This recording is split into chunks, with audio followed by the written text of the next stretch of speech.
Balikan naman natin ang South Cemetery. Kanina nga po naiulat natin na may ilang nahirapang hanapin ang puntod ng kanilang yumaong mahal sa buhay. Kaya naman ilang panuntunan ang ipapatupad ng pamunuan ng sementeryo para iwas sa pagkalito ng mga pupunta roon. Kumustahin natin ang sitwasyon sa Manila South Cemetery. Naroon ang ating kasamang si Lab Anyaver. Lab. Susan, Ivan, magandang umaga sa inyo. Wala pang gaanong tao tayong nakikitang pumapasok ngayon at nagbabalak nga pong dalawin ang kanilang mga mahal sa buhay na nakahimlay nga po dito sa Manila South Cemetery. Maluwag pa po ang mga kalsada pero may ilan na pong mga kalsada na isinara na. Mamaya ibibigay po namin sa inyo ang ulat na yan. Visible din po ngayon ng mga personnel ng Manila Police District marapos sa Station 6 mga kapuso. So kung sakasakaling magkakaroon man ho kayo ng anumang problema, pwede nyo po silang lapitan. Sa mga oras na ito mga kapuso, makakausap natin si Engineer Maribel Dueza, ang Deputy Director ng Manila South Cemetery. Yes, good morning, Engineer. Unang-una, gaano karami po ang ine-expect nating mga tao ang dadagsa ngayong araw? Siguro po, expected natin sa crowd, mga more or less po, 500,000 po. Ngayon pa lang. Bukas, iba pa yun. Iba pa yon, baka mag-increase po tayo. Mag-increase pa po. Okay. Meron ho kayong database na tinututukan ano pong gagawin natin? Oh, ito yung pinakabagong project ang ating Pangulong Mayor Erap. Nagkaroon ho kami ng bagong database. Mayroon kaming website ngayon. Ang aming website ay www.manilasouthcemetery.com. Pupunta lang po sila doon sa search.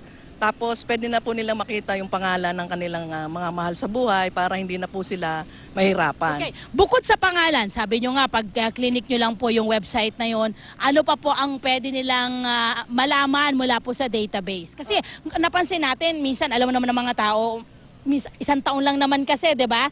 Nakakalimutan nila kung saan. Sa lawak po nito, 25 hectares. Meron din ba kung saan nila makikita? Of course, mayroon po tayong map din doon, pwede nilang pindutin doon. At makikita po rin nila doon sa ating live streaming kung gaano na ang taong pumapasok dito through website. Ayan, okay. Meron ho tayong mga health center na nakakalat or ilan po yung ikakalat natin mga health center? Marami po tayo ditong health center, mayroon po tayo dito yung MHD namin, meron din tayo ditong Red Cross at meron po tayo, marami po tayong volunteer dito at hindi po mahihirapan yung mga tao natin na may mga emergency tayo. Okay. Ano po ang maipapayo nyo doon sa ating mga kapuso na magsisipagpuntahan dito po sa Manila South Cemetery? May bawal po ba? Ano yung mga dapat nilang gawin? Yes, ang pigbabawal po namin ngayon, yung magdala ng barel, matutulis na bagay, alak, tsaka po yung mga hayop natin, iwasan na po natin dalhin kasi bawal po yon. Okay. Meron din ho kayong binuksan na ilang area dito po sa Manila South Cemetery. Dito po sa may Jupiter and Kalayaan Street. Kaya nga lang, kayo po ay aakyat ng pader. Nilagay niyo po yung hagdan. Kailan niyo po nilagay po? Yes, kahapon namin nilagay pero i-open po namin yon bukas pa po ng madaling araw para maiwasan po natin yung Kalayaan ay yung Kalayaan Avenue tsaka Metropolitan. Mayroon po doon na hagdanan na dalawa. Oh, bakit to tayo nag-decide na maglagay po ng ganito? At safe naman po yan, ano? Oh, safe po yan para yung iba kasi yung minsan galing doon sa hindi na sila iikot. Okay. Doon na po sila. Safe po yan, may mga pulis po tayong nakabantay Ayun diyan. ang gusto kong malaman. Maraming salamat, Engineer! At syempre sa mga kapuso dyan na nagtatanong, ano po mga kalsada ang mga isasara? Yan po ay ang Kalayaan Avenue mula po sa Zapote Street hanggang N. Garcia Street, mga kapuso. Ayun po, nako, isang maiksing trivia lang para sa ating mga kapuso sa mga nagtatanong, yung pong dito po dating inilibing si yumaong dating Pangulong Elpidio Quirino. Pero inilipat po pala ang kanyang mga labi sa libingan ng mga bayani. So ang alam ko po ang nandito rin ay yung dating Mayor Ramon Bagatsing, mga kapuso. Yan muna ang update namin mula rito. Susan, Ivan. Love, yung database ba sa Manila South Cemetery, yung sinasabing mas mapapadali sana yung paghahanap ng mga kababayan natin sa mga mahal nila sa buhay.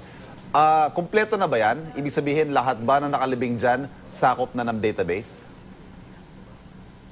Yun ang sinasabi ni Engineer Bueza, Ivan, ano? Ayun nga lang, kung sakasakali naman na talaga namang hindi makita yung mga pangalan ng inyong mga mahal sa buhay, open naman po ang kanilang opisina doon po sa ating mga kapuso kung sakasakali talaga na walang makita or pwede rin po nilang tawagan ang opisina po ng Manila South Cemetery. Meron din pong mga logbook doon na pwede po nilang tingnan para po malaman din nila kung saang at kailan po nailibing ang kanilang mga mahal sa buhay.